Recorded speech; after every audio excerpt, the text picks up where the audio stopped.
Matric পৰীক্ষা দিবলগীয়া বহুতো ছাত্ৰ ছাত্ৰীয়ে হয়তো এক্সাম হলত গৈ যিটো MCQৰ এনচাৰ নাজানে, তো সেই MCQৰ এনচাৰটো কেনেকৈ কৰিম তোমালোক এই ভিডিঅ'টোত আলোচনা কৰিম। তোমালোক বেছি দেৰি নকৰি ভিডিঅ'টো আৰম্ভ কৰি আছোঁ। প্ৰথমতে মই তোমালোকক ক'ম কোনটো অপশ্যন একেবাৰে কাটি দিবা। চাৰিটা অপশ্যন থাকে A, B, C, D। এই চাৰিটাৰ ভিতৰত যিকোনো এটা অপশ্যন হ'ব।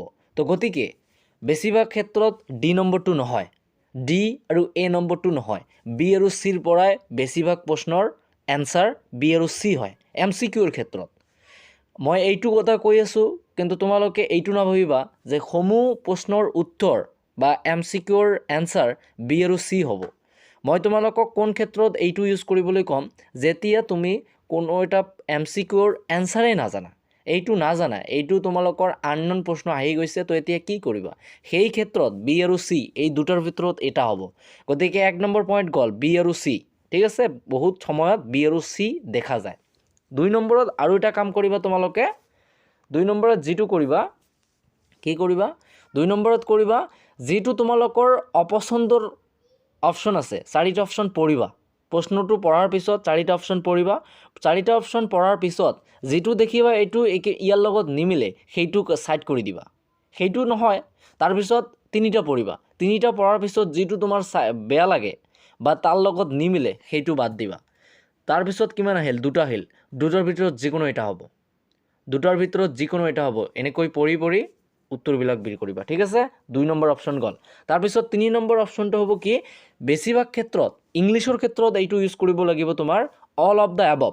অল অফ দ্য এবভত বহুতো প্ৰশ্নৰ উত্তৰ থাকে। MCQৰ answer all of the above দি থয়। ঠিক আছে, গতিকে এইটো ইংলিছৰ ক্ষেত্ৰত ইউজ কৰিবা।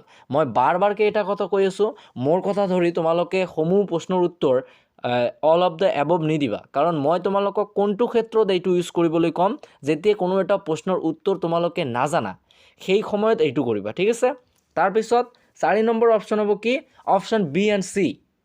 অপশ্যন B and C দিয়া থাকে না, অপশ্যন Bও হয় Cও হয়, তেনেকুৱা প্ৰশ্নৰ এইটো ইংলিছৰ ক্ষেত্ৰত হয়। ঠিক আছে, ইংলিছ আৰু ছায়েন্সৰ ক্ষেত্ৰত হয়।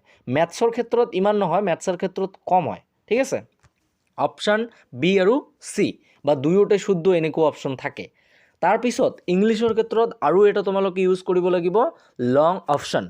যিসমূহ প্ৰশ্নৰ শেষত দেখিবা ৱাজ বা হেজ বা ইজ, সেইসমূহ প্ৰশ্নৰ উত্তৰ জানিবা তোমালোকে লং এনচাৰ আছে। ঠিক আছে, গতিকে লং অপশ্যন যদি থাকে, যদি তুমি নোৱাৰা প্ৰশ্নটোত লং অপশ্যন থাকে, তেন্তে সেইটো ৰাইট দিবা। অলপ দেখিবা যে হেজ হয় নে হেজ আছে নে ৱাজ আছে নে ইজ আছে। যদি হেজ ইজ ৱাজ থাকে, তেনেহ'লে লং অপশ্যনটো কাৰেক্ট হ'ব 100% চিয়'ৰ। ঠিক আছে, তো ছাত্ৰ ছাত্ৰীসকল, মই তোমালোকক আকৌ এবাৰ এই কথাটোৱে কৈ আছোঁ যে মোৰ কথা ধৰি তোমালোকে জনা প্ৰশ্নটোতো লং অপশ্যন দি ৰাইট দিবা, সেইটো নকৰিবা। যেতিয়া তুমি নোৱাৰিবা, এৰি নাহিবা, তাত এৰি আহিলে তোমাৰ লছ। যদি এৰি আহিবা কেতিয়া? যেতিয়া ভুল উত্তৰত মাৰ্ক কাটা যাব, তেতিয়া এৰি থবি আহিবা। এতিয়া ভুল মাৰ্কত ভুল প্ৰশ্নৰ উত্তৰ দিলে মাৰ্ক কাটা নাযায়তো, গতিকে তোমালোকে কৰি দিবা। তাৰপিছত কি কৰিবা? এইটো মেথছৰ ক্ষেত্ৰত ইউজ কৰিবা চিমিলাৰ অপশ্যন। দেখিবা বহুতো সময়ৰ ক্ষেত্ৰত -1, 1 বা -2 বা +2 নাদে, এনেই মই কৈ আছোঁ, এনেকুৱা থাকে।